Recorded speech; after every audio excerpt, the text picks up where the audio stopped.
Petite vidéo de mon lieu de vacances pour parler des systèmes d'apprentissage. J'avoue que je ne pensais pas qu'il y aurait autant de demandes sur ce que c'est qu'un écosystème d'apprentissage.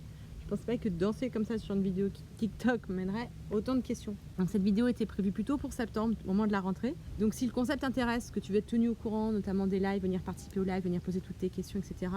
Le plus simple, c'est de t'abonner à la chaîne ou mieux de t'abonner à ma newsletter, puisque j'enverrai tout par newsletter. Donc déjà, la grosse différence, c'est que dans un système dit classique, c'est le prof qui est responsable de l'enseignement et donc de l'apprentissage des élèves.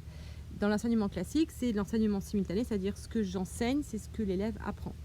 Donc si j'arrête d'enseigner, les élèves arrêtent d'apprendre et ça introduit plein de problèmes. C'est en fait le prof qui pilote l'apprentissage. Dans un écosystème d'apprentissage, ça va être le prof met un environnement, un écosystème dans lequel l'élève va pouvoir apprendre.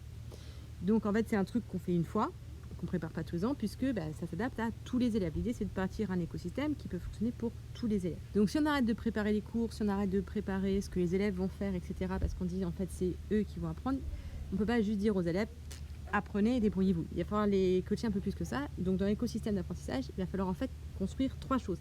Et 3 choses uniquement. La première chose, c'est le curriculum. Donc j'ai fait une vidéo sur ce que c'est que le curriculum. Là, je te la mets quelque part pour que tu puisses aller voir. En gros, le curriculum, c'est c'est l'équivalent du programme, mais dans ce système centré sur l'élève. C'est-à-dire que le programme, c'est ce dont le prof doit parler. Donc quand tu es en enseignement simultané, ce dont le prof parle et ce que l'élève apprend, c'est la même chose. Sauf qu'aujourd'hui, on sait que c'est pas la même chose. Et donc, dans un écosystème d'apprentissage, le curriculum, c'est ce que l'élève doit apprendre. Et c'est pas la même chose. Et donc là, bien sûr, c'est en langage élève, c'est pour l'élève. Et donc, on va donner à l'élève. Donc, dans un écosystème d'apprentissage, quand l'élève arrive, on lui donne le curriculum, on dit, voilà, il faut que tu apprennes tout ça. Il faut qu'à la fin, tu sois capable de faire tout ça. Et donc, pour qu'il apprenne à faire tout ça, on va mettre en place 2 choses. Premièrement, la forme scolaire, c'est-à-dire qu'est-ce qu'il va y avoir en classe, qu'est-ce qu'il va faire. Et la deuxième chose, c'est un système d'évaluation. Et donc un système d'évaluation qui ne pénalise pas l'erreur. Ça, c'est hyper important. Donc en gros, c'est comme si on donnait une carte à l'élève, c'est-à-dire le curriculum. Voilà ce qu'il faut que tu apprennes à faire. On lui donne l'évaluation, il dit voilà comment moi je vais regarder si tu sais les faire ou pas. Et enfin, voilà ce que tu as à ta disposition, donc la forme scolaire, pour pouvoir y arriver. Et donc c'est les élèves qui vont piloter eux-mêmes leur apprentissage en fonction de ce qu'ils ont déjà, ce qu'ils savent faire, de ce qu'ils ont besoin d'apprendre, etc., etc. Bien sûr, le prof est là, notamment pour aider les élèves en difficulté, faire de l'étayage, etc.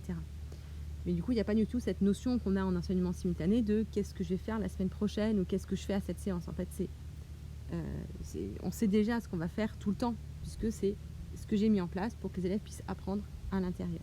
Des écosystèmes d'apprentissage, tu peux en faire plein. C'est toi qui dis du moment que tu as ces 3 choses-là.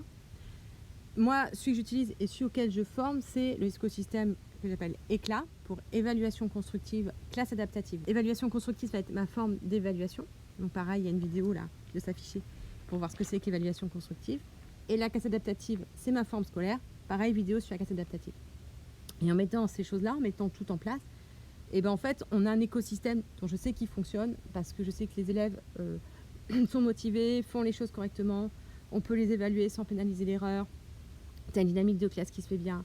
C'est pas chronophage non plus, parce que souvent c'est le problème dans ces nouvelles innovations pédagogiques, c'est qu'ils passent vachement de temps. Donc là, il n'y a pas de surinvestissement de l'enseignant. Ça se met en place tout seul. Et donc ce système, il fonctionne. Maintenant, ton écosystème d'apprentissage, tu peux faire celui que tu veux. Mais voilà, moi, c'est celui que je connais, sur lequel je forme et que je propose. Voilà. Donc si t'intéresse, que tu veux éventuellement être formé, en savoir plus pour cet écosystème, le plus simple, c'est de t'abonner à la vidéo ou t'abonner à ma newsletter. Pareil, lien quelque part, peut-être en description. Puisque j'en parlerai, mais plutôt en septembre, parce que là, c'est les vacances, et donc c'est plutôt quelque chose qui arrivera fin août ou en septembre. J'espère que ça a éclairé ta lanterne, que tu es un petit peu plus clair. Si tu as des questions, n'hésite pas, tu les poses en commentaire, tu peux même m'envoyer un mail, un message, etc. J'y répondrai, c'est sûr, fin août, début septembre, je vais voir ce que je vais faire pendant les vacances. Et puis n'hésite pas à me dire si tu veux être tenu au courant, que je te tienne au courant de un petit peu tout ce qui se passe par rapport à ça.